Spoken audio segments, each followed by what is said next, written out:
शाह साहब, जिस काम को करने में अबरार और उसके साथियों का गिरोह लाचार है, जो काम मेरे भाइयों के वास्ते भी बहुत मुश्किल और दुश्वार है, उसी काम को खुदा की मदद से, आपकी दुआ से ये नाचीज लड़की तैयार है।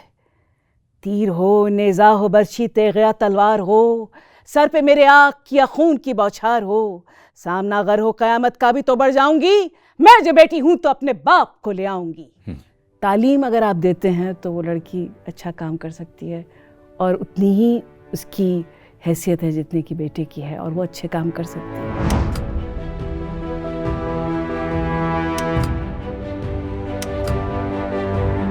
नमस्ते, मैं हूं हेमा सिंह और मुझसे मिलिए प्रोग्राम गुफ्तगू में।